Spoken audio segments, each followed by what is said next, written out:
I promise that I'm going to be short and brief. So distinguished university leadership, members of the University Council and Senate, faculty and staff, dear students, distinguished researchers and scholars, ladies and gentlemen, good morning. I'm delighted to join you at the first International Research Conference organized by the University of Hargeisa under the theme Transformative Research for Sustainable Development, Global Innovations and Local Solutions. Yesterday's sessions highlighted evidence-informed decision-making, problem-solving, stakeholder engagement, and collaboration among researchers, policymakers, and practitioners. Taken together, these themes raise one central question: how can research create meaningful impact, both locally and internationally? I approach this question from three interconnected worlds. Over the past 14 years, I have worked as an academic researcher, a development and humanitarian practitioner, and now I'm within the corridors of policy making and government delivery. My experience spans Somaliland, the wider region, and international arena. Moving between these worlds has taught me that the gap between research and impact is rarely caused by a complete absence of evidence. More often, it results from our failure to connect evidence, people, and practical problem solving. With this in mind, let me return to my first question. I'm going to raise and challenge you with three interconnected questions.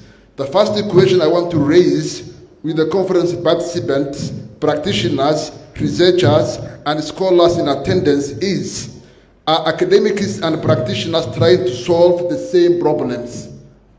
Academics and practitioners, are we trying to solve the same problems? As you know, an academic problem often begins with a gap in knowledge and asks, what do we not yet understand? By contrast, a practitioner's problem begins with a service that's failing, a delayed program, or a policy that's not producing results. The practitioner therefore asks, what's not working and how can we fix it?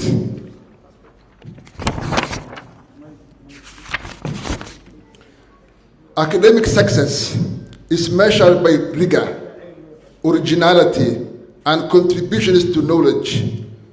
Practical success, on the other hand, is measured by whether a solution is timely, feasible, and capable of improving people's lives.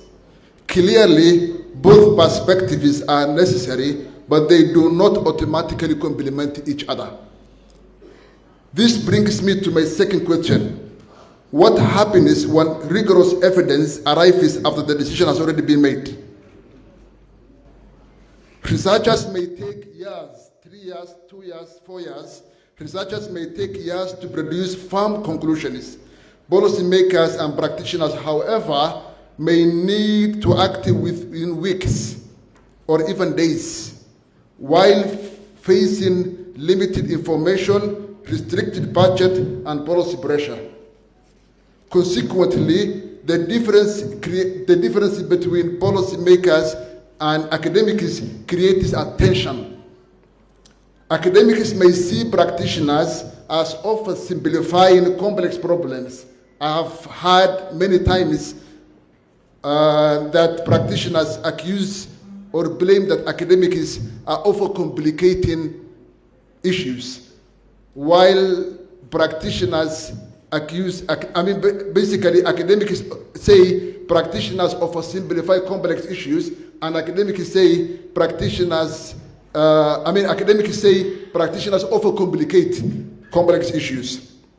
Okay, the answer is neither to sacrifice rigor, academic rigor, for speed, nor to replace evidence with quick fixes. Instead, we must align practitioners and policymakers and academics. We must align our questions, incentives, and timelines. In other words, research must be rigorous enough to be trusted, timely enough to be used, and practical enough to be implemented. This leads me to my third and final question. Are academics engaging with the right people? Yesterday we have been talking about engagement. Academics, do we really engage with the right people? We emphasize engagement with policymakers, but often pay less attention to implementers. Academics and policymakers may debate what should be done. However, policymakers may be interested how can it actually be done. In Deliverology in Practice by Sir Michael Barber, he described this as the implementation problem. The challenge of translating policy ambition into measurable results and highlights the gap that exists between policymakers and implementers. Therefore, researchers must engage not only with senior policymakers, but also with teachers, health workers, engineers, program managers, director generals, permanent secretaries, local officials, and other frontline professionals. As I conclude,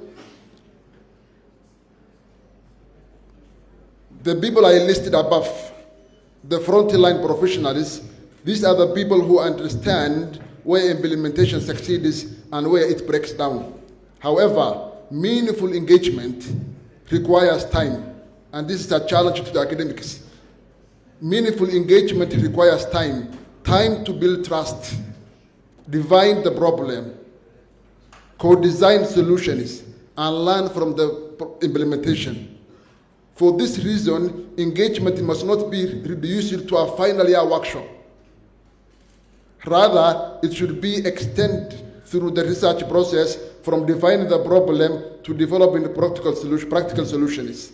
Ultimately, universities must reward this engagement of a long-time process with the policymakers and implementers. Universities must reward that. Universities must not rush the research process. And engagement shouldn't be reduced to final year isolated engagements and workshops. Researchers must take time for it. Practitioners must participate, and most importantly, vendors must finance it. Because basically, if engagement is not financed, then definitely policymakers will not be able to do a meaningful implementation. In conclusion, I hope these reflections, together with the many other insights shared throughout the conference, have made your journey, those of you who traveled from outside, have made your journey to Hargeisa worthwhile. Thank you.